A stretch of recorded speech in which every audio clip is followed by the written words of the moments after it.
do Senhor no livro de Esdras, capítulo 7. Esdras, capítulo 7, dos versos 1 até o verso 10.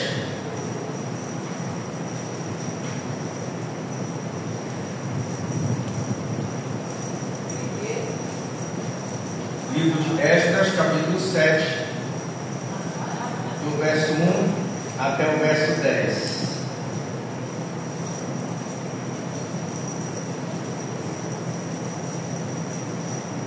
Hoje nós estamos num culto só de mulheres, né? Glória a Deus por isso. Glória a Deus pela vida de vocês. Glória a Deus pela vida de vocês. Eu sou um privilegiado, né? Sou um jardineiro de um belo jardim. Glória a Deus. Vamos lá, diz assim a palavra do Senhor. Muitos anos depois, durante o reinado de Artaxerxes, rei da Pérsia, havia um homem chamado Esdras. Ele era filho de Seraías, filho de Azarias, filho de Ilquias, filho de Salum, filho de Zadok, filho de Aitube, filho de Amarias, filho de Azarias, filho de Meraiote, filho de Zeraías, filho de Uzi, filho de Buque, filho de Abizua, filho de Finéias, filho de Eleazar, filho do sumo sacerdote Arão. Esdras era escriba conhecedor da lei de Moisés, dada ao povo pelo Senhor, o Deus de Israel. Esdras foi da Babilônia a Jerusalém, e o rei lhe deu tudo o que ele pediu, porque a mão do Senhor, seu Deus, estava sobre ele. Alguns dos israelitas e também alguns sacerdotes, levitas, cantores, guardas das portas e servidores do templo viajaram com ele para Jerusalém no 7º ano do reinado de Artaxerxes. Esdras chegou a Jerusalém em agosto desse mesmo ano. Partiu da Babilônia em 8 de abril, o primeiro dia do novo ano, e chegou a Jerusalém em 4 de agosto, porque a bondosa mão do Senhor, seu Deus, estava sobre ele.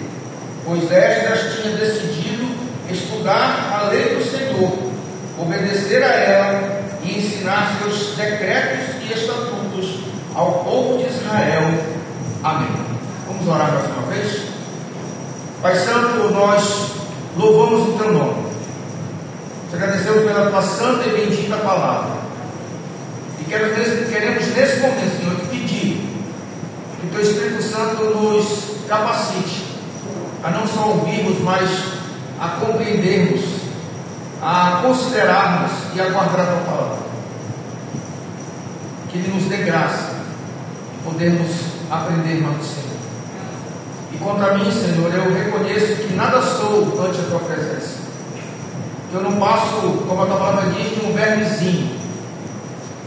E consciente que tão somente pelo poder do Espírito Santo é que eu poderei nessa noite falar das coisas santas que vêm do Senhor. Mesmo aqui, Senhor, usa-me como instrumento da tua vontade, não a falar de mim, mas tão somente a falar de ti, Senhor. Que a tua palavra ela edifique nossas vidas e faça morar em nossos corações. Nós choramos e agradecemos em nome de Jesus. Amém. Irmãs, conta-se uma história de que um certo pastor convocou a igreja para se reunir no culto dominical, quando então se queriam celebrar a ceia do Senhor. E para encorajar os irmãos a participarem do culto, o pastor disse a seguinte frase: meus irmãos, a gente que não vem à igreja para participar da ceia do Senhor porque não se sente preparado. Quem não está preparado para participar da ceia, não está preparado para orar. Quem não está preparado para orar, não está preparado para viver. Quem não está preparado para viver, não está preparado para morrer. Foi isso que o pastor disse. E ao ouvir aquela exortação, um jovem chamado Helves irritado com aquela citação, com aquilo que o pastor falou, que ele fez uma decisão de entregar a sua vida a Jesus. E meses depois, enquanto ele estava meditando na palavra de Deus, o Espírito Santo veio sobre ele de forma sobrenatural, revestiu de poder e impulsionou, incentivou, animou aquele rapaz a ler as Escrituras para as pessoas enfermas e necessitadas. E algo tremendo, algo maravilhoso aconteceu. As pessoas começaram a se render aos pés do Senhor Jesus. Mais tarde, esse jovem, o Hellis, ele se tornou um pregador. Ele foi usado poderosamente pelo Senhor e pessoas foram alcançadas pela graça salvadora de Deus. Um grande despertamento espiritual ocorreu naquele país, naquele jovem. A sombra espiritual que dominava a nação foi removida e o avivamento chegou então ao país de Gales. Irmãs, Deus, ele continuou usando pessoas para promover um grande mover do Espírito Santo. Eu e Jana, há poucos dias agora, mês passado, nós participamos de uma conferência sobre avivamento e reforma espiritual, onde homens levantados pelo Senhor foram usados por meio da palavra de Deus para nos trazer despertamento. Nós precisamos nos colocar nas mãos do Senhor, pedindo que Ele use a nossa vida, as nossas vidas, para que algo novo aconteça na nossa cidade, na nossa família, na nossa nação, da mesma forma que aconteceu no país desse jovem Hellis. Existe também um evangelista muito conhecido chamado Moody. E Moody diz que certa vez ele ouviu alguém dizer a seguinte frase: o mundo ainda não viu o que Deus pode fazer com um homem totalmente comprometido com Ele. E quando Moody ouve essa frase, ouve essa declaração, Moody então ele tomou uma decisão: eu quero ser esse homem comprometido com Ele. Eu farei de tudo que estiver ao meu alcance para ser este homem. Mas a igreja está precisando hoje, já, de homens, de mulheres, de jovens que tenham essa mesma disposição. No entanto, para fazermos a diferença nesse mundo, que quando nós olhamos, nós vemos um verdadeiro caos, um mundo confuso de ideias, de conceitos. Nós vamos entender que é necessário que precisamos fazer algumas coisas para acontecer nas nossas vidas essa transformação, essa diferença. E tendo essa compreensão, eu desejo refletir com os irmãos hoje sobre a vida de Esdras, que precisa se tornar um exemplo para nós cristãos hoje. O nome Esdras significa ajuda, auxílio, socorro. Um homem comprometido com Deus e que estava disposto a fazer diferença, vivendo para a glória do Senhor. A Bíblia, ela nos ensina que por 70 anos Israel foi mantido no exílio babilônico, liderado por Nabucodonosor. E Deus usou esse tempo para disciplinar o povo de Israel. Após esse tempo, então, o povo volta para Jerusalém e encontra Jerusalém como? Um caos. O templo permanecia destruído, em ruínas. Os muros estavam no chão. E no meio daquele caos, algumas mudanças começaram a acontecer. E quando Deus levantou 3 homens que deveriam participar da reconstrução de Jerusalém, Deus levanta Zorobabel, levanta Neemias e e levanta Esdras. Nós vimos ali que no texto que Esdras era sacerdote e escriba. E sobre ele, Deus colocou a responsabilidade de cuidar da vida espiritual do povo hebreu, trazendo o povo de volta à palavra de Deus. Esdras nasceu durante o cativeiro babilônico, vivia na Pérsia, quando foi enviado a Jerusalém pelo rei Artaxerxes. Ele deveria cuidar das questões relacionadas à fé do povo hebreu. Se você for lá em Esdras capítulo 7, verso 25, está escrito: ensine a lei a todos que não a conhecem. Ele foi levantado pelo Senhor para fazer a diferença entre os judeus ao pastorear aquele povo, levando novamente a presença do Senhor. Ao ser chamado pelo Senhor para iniciar seu ministério aí em Jerusalém, Esdras ele toma uma decisão diferente, surpreendente. Esdras não apenas chegou e vou começar, vamos lá. Mas Esdras tomou antes algumas decisões necessárias, importantes, que influenciaram o seu chamado, influenciaram o seu ministério. As decisões que Esdras tomou devem servir de referência para todos nós cristãos, para todo cristão que foi chamado por Deus para fazer a diferença nesse mundo caótico, nesse mundo caído, e que deseja se preparar para o avivamento da parte do Senhor. Estas decisões também, elas são o tema da nossa mensagem de hoje. O tema da nossa mensagem de hoje é 3 decisões necessárias: decidir, cumprir e ensinar. 3 decisões necessárias: decidir, cumprir e ensinar.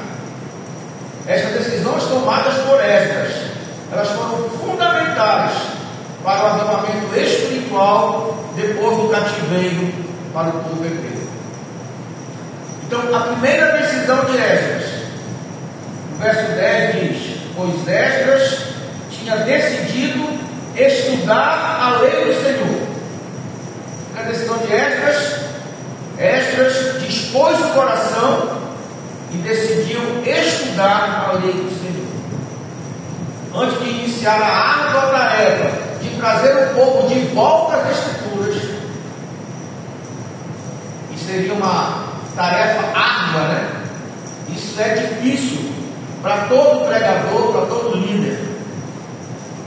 Então, primeiramente, Esdras decidiu estudar, porque entendia que quando ele trouxesse o povo de volta à palavra, ele traria também o povo para o centro da vontade de Deus. Então Esdras decidiu estudar a lei de Deus. Decidiu estudar a lei do Senhor não é uma atitude que é nova. Por exemplo, para quem é um pregador, precisa estudar a semana toda para pregar um sermão por domingo. Eu no meu caso, né? Porque tem pregadores que às vezes pregam 1, 2, 3, 4 vezes por semana. E muitos deles não pregam o mesmo sermão, pregam um sermão diferente. Então, existe muito estudo. Não é novidade para quem precisa preparar uma lição de escola dominical, ou para quem precisa ensinar no culto de estudo, né, no culto de doutrina. Essas pessoas que têm essas incumbências, elas precisam se dedicar ao estudo da palavra, para oferecer não apenas o melhor estudo, mas para ser fiel no ensino, para ser fiel àquilo que ele vai ensinar, que ele vai pregar. Seja fiel às Escrituras.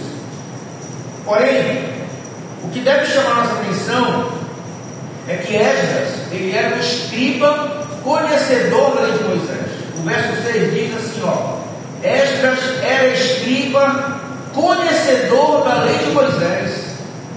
Ele não estava pegando pela primeira vez a lei para estudar, ele já conhecia a lei de Moisés. Ele dominava completamente e com facilidade, porque ele era um homem que dedicava tempo estudando. Mas ainda assim, mesmo sendo um dominador, né, um conhecedor domínio que ele tinha, o conhecimento, Esdras decidiu estudar a lei do Senhor com afinco, com dedicação, demoradamente e cuidadosamente. Não apenas estudar, mas com afinco, dedicação, demoradamente e cuidadosamente. Outro sentido de decidir estudar a lei do Senhor é para ficar completamente cheio das Escrituras. Não apenas para saber, não apenas para ensinar, mas para ficar completamente cheio da palavra de Deus. Infelizmente, irmãos, tem faltado, isso infelizmente tem faltado aos ministros do Evangelho, aqueles que pregam, e na verdade aos cristãos em geral, atenção com a sua própria alma. Entenda que Esdras não apenas leu a palavra, nem simplesmente estudou para preparar uma mensagem, mas ele decidiu estudá-la para ser alimentado por ela e ficar impregnado por ela. Ficar impregnado por ela, porque ele desejava alimentar sua alma e seu coração. Lembrando que Esdras era um escriba conhecedor da lei de Moisés, portanto, ele conhecia a palavra de Deus, e mesmo assim, ele decidiu ficar completamente cheio da palavra para poder servir ao Senhor da melhor maneira e de forma mais fiel possível. Servir a quem, irmãos? Servir ao Senhor. Irmãos, a preocupação de Esdras não era ser sábio, mas a preocupação de Esdras era servir ao Senhor com fidelidade, impregnado da palavra de Deus. E a pergunta que surge para nós aqui nessa noite: e quanto a nós? Qual deve ser a nossa decisão? Qual deve ser a nossa preocupação? A preocupação de Esdras era ficar completamente cheio, impregnado da palavra de Deus, para poder servir o melhor, para poder servir melhor o Senhor. E nós? Primeiro, devemos estudar a palavra para sermos alimentados por ela e para ficarmos completamente cheios, impregnados dessa palavra, porque nós precisamos cuidar da nossa alma e do nosso coração. Segundo, devemos fazer como nas palavras do apóstolo Paulo, lá em Timóteo capítulo 2, verso 15, que diz assim: esforce-se sempre para receber a aprovação do Deus a quem você serve. Seja um bom trabalhador, que não tem de que se envergonhar e que ensina corretamente a palavra da verdade. Ou seja, devemos ser esforçados, fiéis, e mais, devemos saber manejar, devemos saber usar bem a palavra de Deus. Não é usar de qualquer forma, mas é usar bem a palavra de Deus. Então a primeira decisão de Esdras foi qual? Se encher, né? Dispor o coração e estudar a lei do Senhor. Essa foi a primeira decisão de Esdras. A segunda decisão de Esdras, capítulo 10: obedecer a ela. Então Esdras dispôs o coração para cumprir, para obedecer a lei do Senhor. Mas a vida religiosa, ela pode se transformar numa terrível armadilha para aqueles que têm a responsabilidade de ensinar a palavra de Deus, porque eles podem facilmente transformar-se em profissionais da fé ou profissionais da religião, gente que cumpre as suas atribuições, os seus deveres por mero ofício, não porque crê, não porque vive aquilo que ensina, mas porque ele recebe para aquilo. Então ele tem que cumprir, é o trabalho dele. Não tenho dúvida alguma que, por causa das necessidades, aqueles que estudam a palavra para ensinar outros, ficam completamente cheios. Mas, tragicamente, ou seja, tristemente, para muitos destes que ficam cheios do conhecimento, falta estar impregnados, falta a encarnação da palavra, falta ficar entranhado daquilo que eles têm aprendido. Eles estudam, ensinam, mas não ficam completamente cheios, entranhados. Felizmente, a segunda decisão de Esdras foi ainda mais radical que a primeira, porque, diferente de muitos, ele não estudou a palavra de Deus apenas para ensinar outros, apenas para preparar um sermão ou um estudo, mas ele estudou para que a palavra falasse ao seu coração e ele fosse levado a vivê-la, a encarná-la, a obedecê-la. Para que a palavra falasse ao seu coração, que ele fosse levado a vivê-la, a encarná-la e a obedecê-la. O que é que nós podemos aprender com isso, irmãos? Com essa segunda decisão de Esdras. Primeiro, que Esdras aplicou a palavra de Deus não apenas na vida das outras pessoas, mas primeiramente na sua vida. Isso que todos nós precisamos fazer. Não nos preocupar em estar ensinando os outros sem antes aplicarmos nas nossas vidas. Nós precisamos clamar ao Senhor para que nós sejamos impactados pelo Evangelho de Jesus Cristo. Para que sejamos impactados pelo Evangelho de Jesus Cristo. Não é, Juliana? Segundo, Esdras encarnou, tomou para si a palavra de Deus. A palavra se tornou viva para ele e vida nele. Não apenas viva para ele, mas tornou vida.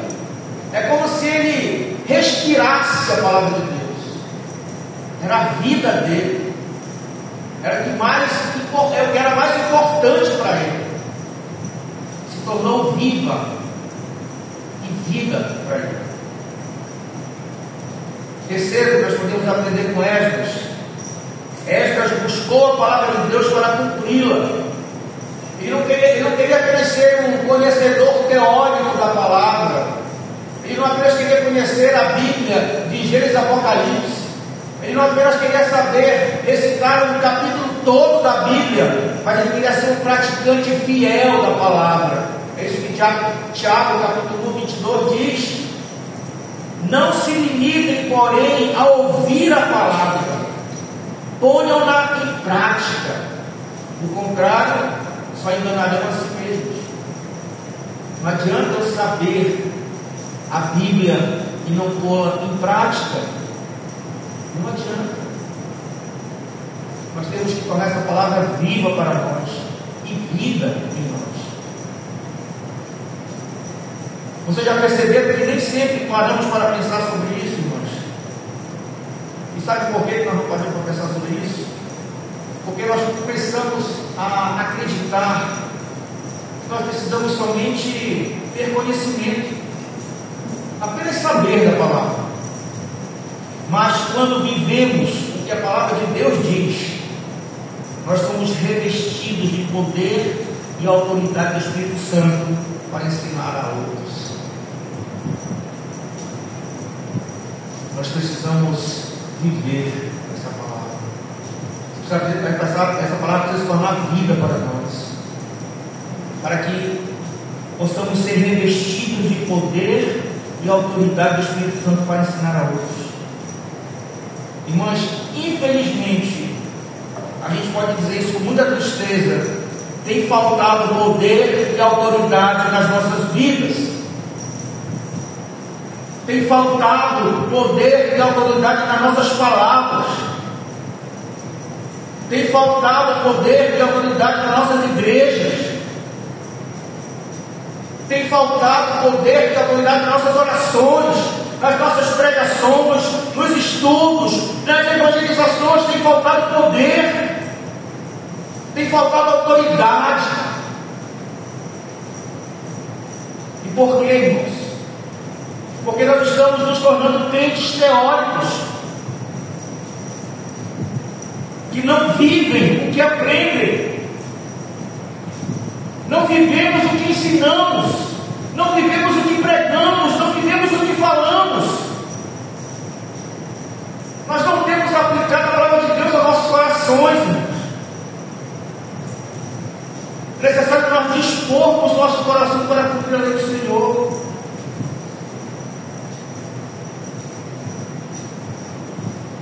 Nós devemos clamar: Senhor, tenha misericórdia de nós, tenha misericórdia da sua igreja, porque nós não temos vivido o que o Senhor tem nos ensinado, nós não temos praticado, estamos vivendo uma vida sem poder e sem autoridade na palavra de Deus.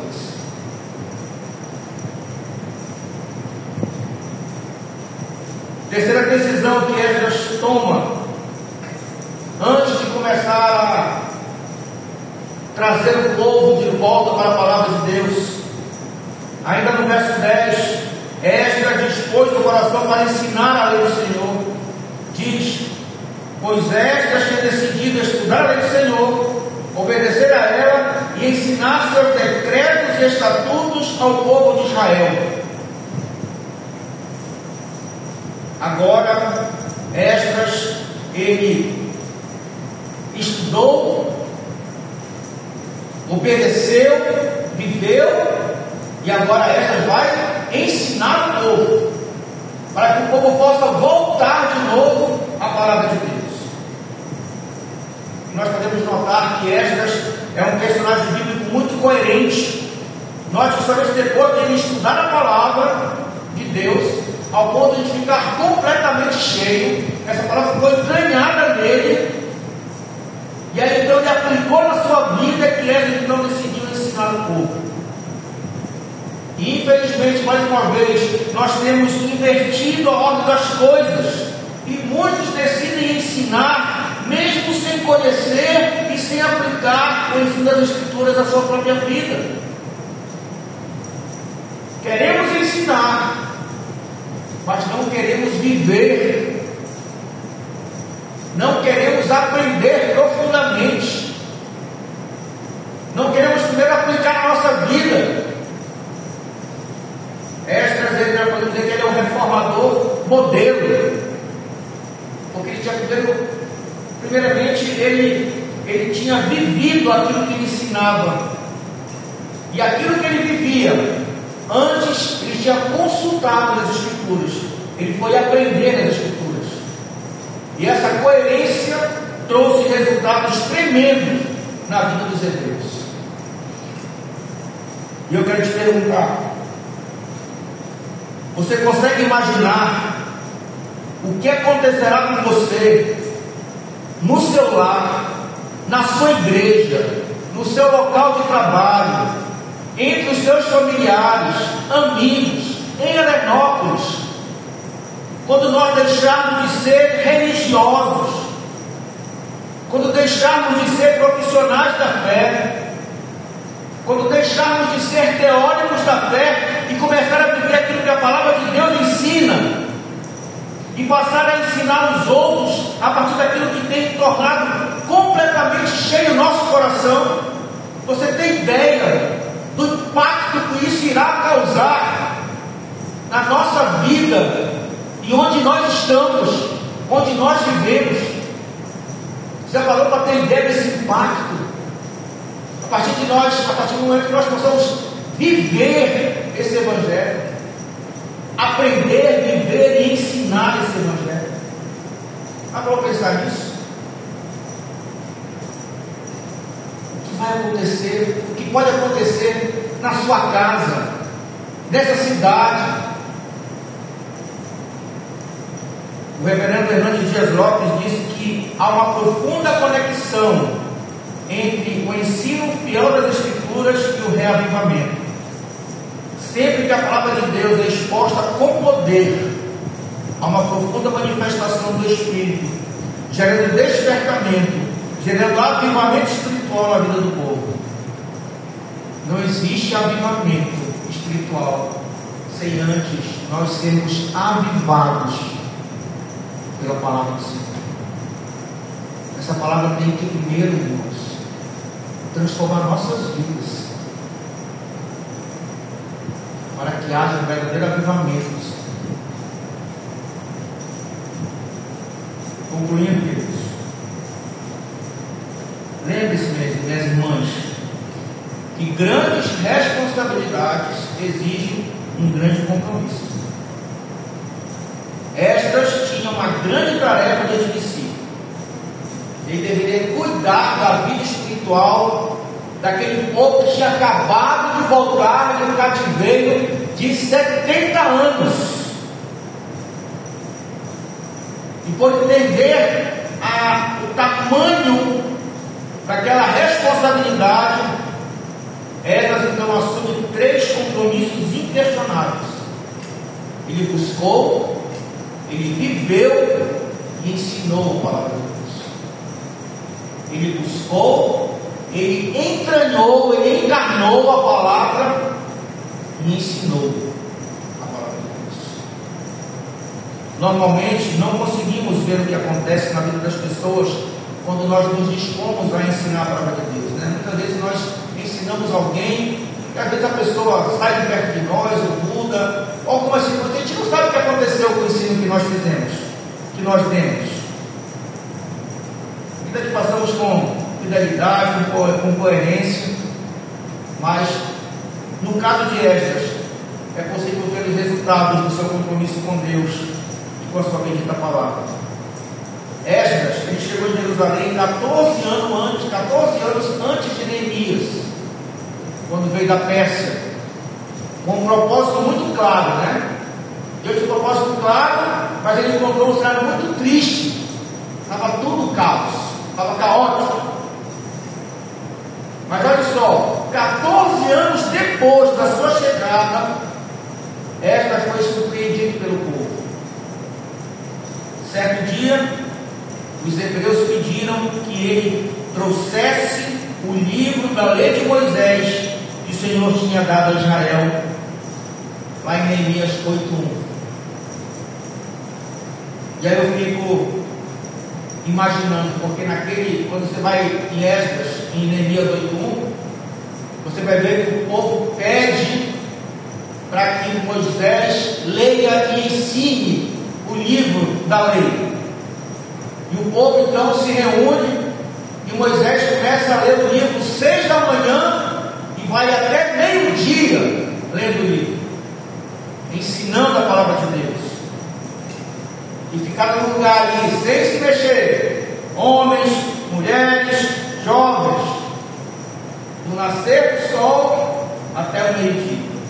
E eu fico imaginando que aquele deve ter sido um dos dias mais felizes, mais maravilhosos na vida de Esdras, porque primeiramente o povo desejou a lei do Senhor. Irmãos, pare para imaginar um pastor pregando, e o povo não reage, o pastor pregando, 14 anos depois do pastor, o povo, nós queremos agora a lei de Moisés. Ensina para nós a lei de Moisés. Qualquer pastor ia ser pulando de alegria. E não só por causa disso, é porque depois da leitura e explicação da palavra de Deus, houve um grande quebrantamento no meio do povo, e que nós podemos chamar de avivamento. Após a leitura da palavra de Deus, a exposição da palavra de Deus, não só naquele dia, mas 14 anos Esdras fez isso.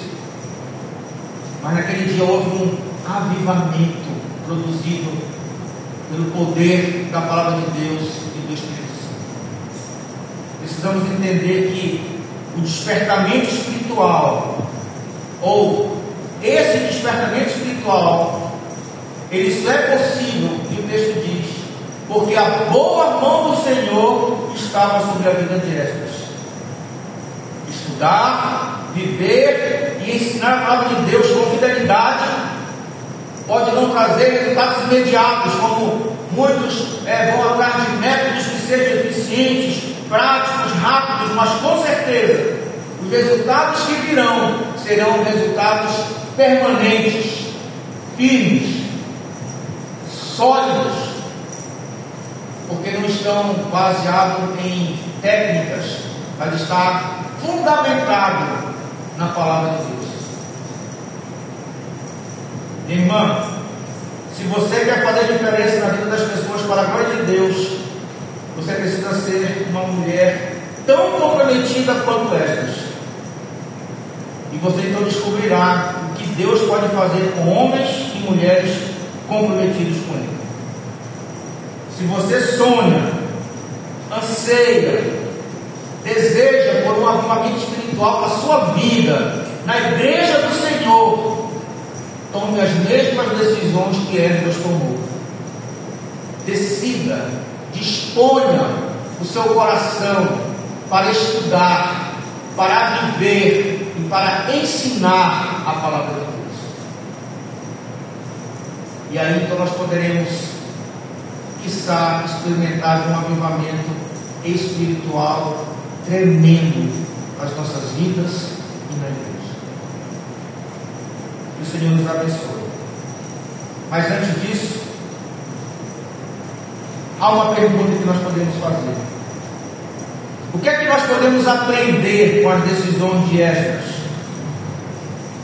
Primeiro, Deus tem nos concedido grandes privilégios, irmãos, de ouvir, de ler, de estudar a palavra de Deus. Nós temos o privilégio também de levar a palavra de consolo e salvação para pessoas que estão machucadas, que estão quebradas, espiritualmente falidas.